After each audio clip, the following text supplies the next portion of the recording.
I'll never forget the day when one of my all-time heroes, the runner Derek Redmond, stood here on this very track in this very lane in 1992 in Barcelona.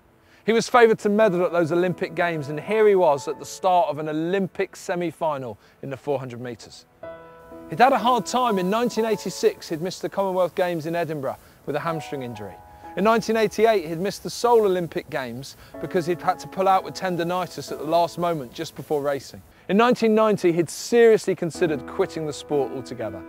And here he was in Barcelona. He'd raced through the heats with ease and he was ready to go for it to see if he could win the Olympic crown.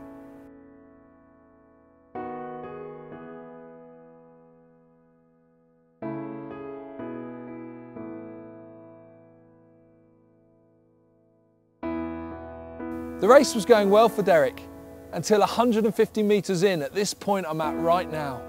Suddenly, unexpectedly, he tears his hamstring and falls to the floor. His fellow runners were long gone, they were heading for the end of the race, and Derek was left there in agony. Yet more pain after the disappointment of so many years of injury. He's got a choice. He can wait for the medics to help him and take him out the stadium, or he can do something extraordinary. 99 out of 100 athletes would have waited for medical help, but Derek Redmond knew he had given his life for his sport. So to the crowd's astonishment, despite the fact he's no chance of winning, Derek Redmond gets up and he limps forward towards the finish line.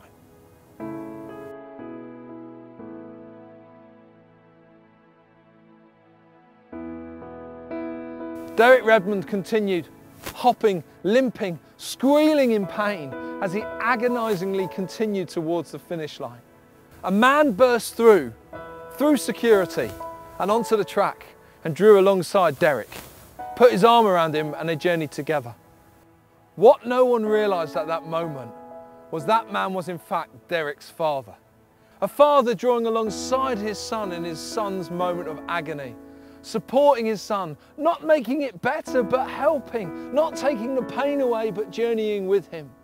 And he turned to Derek and he said, "Son, you don't have to do this." And Derek said, "I've started this race, so I'm going to finish it." So his dad said to him, "Well, then we're going to finish it together." And together they hobbled forwards, father supporting son.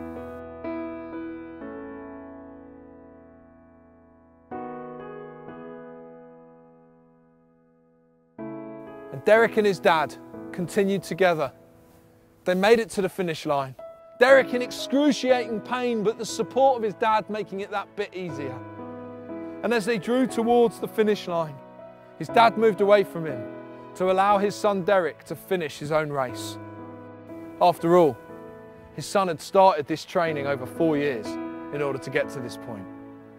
And as he crossed the line, the stadium went mad. The noise was incredible. Everyone rose to their feet. They were cheering and shouting. The standing ovation was incredible because here was the fulfillment of true Olympic spirit to someone who truly had shown what it was to not give up but keep going, what it was to keep believing and keep enduring, even when you can't win. And some 20 plus years on, no one remembers who won that race. But everyone remembers Derek Redmond having the courage to keep going when others would stop.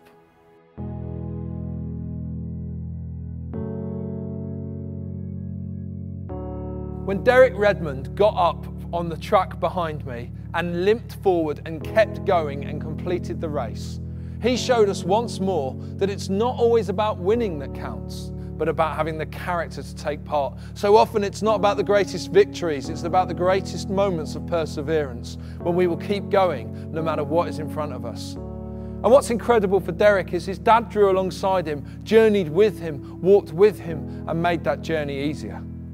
You know, in so many ways, God wants to do that for you and for me. He doesn't want to leave us to struggle. He doesn't want to leave us in the pain on our own. He wants to draw alongside us and journey with us. But how many of us have given up on following Jesus because there's been an obstacle in the way? So many of us in today's world, we just don't do perseverance anymore. When things go wrong, we give up. When we follow Jesus and it feels like we've been let down, we walk away. When it feels like God's not there for the first time, we just imagine He can't exist. How many of us too have believed this lie of our day, that when you follow Jesus, everything's perfect. It is not true. That is heresy. In Revelation 7, it talks about a time with no more thirst, no more hunger, no more tears. But that time's not now. That time's heaven.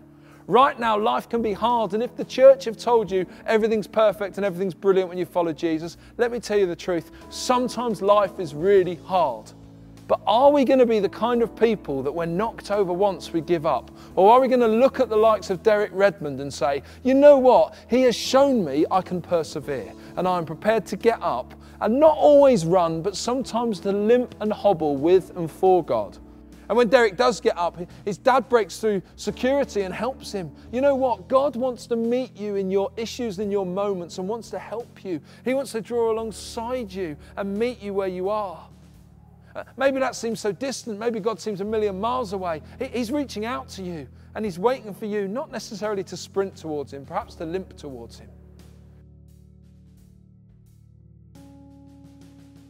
In Hebrews 12 verse 1, it talks about running with perseverance the race in front of you. I wonder if for some of you watching, actually, you've given up on God because it was too hard. Maybe for some of us, we need to learn from the example of Derek Redmond to persevere, to keep going, to keep moving on even when it hurts, to keep limping forward through the pain and to keep going. Because I guarantee you one thing, as you keep going, Jesus will be there with you. You know, people will tell you of all kinds of promises in the Bible. There are loads of amazing promises. But the most common promise in the Bible is nothing to do with what you might get. It's not to do with a perfect life. It's not to do with a great partner. It's not to do with prosperity. It's not to do with any of those things. The most common and consistent promise in the Bible is very, very simple. God says to you and to me, I am with you. Today, will you get up and limp back to Him?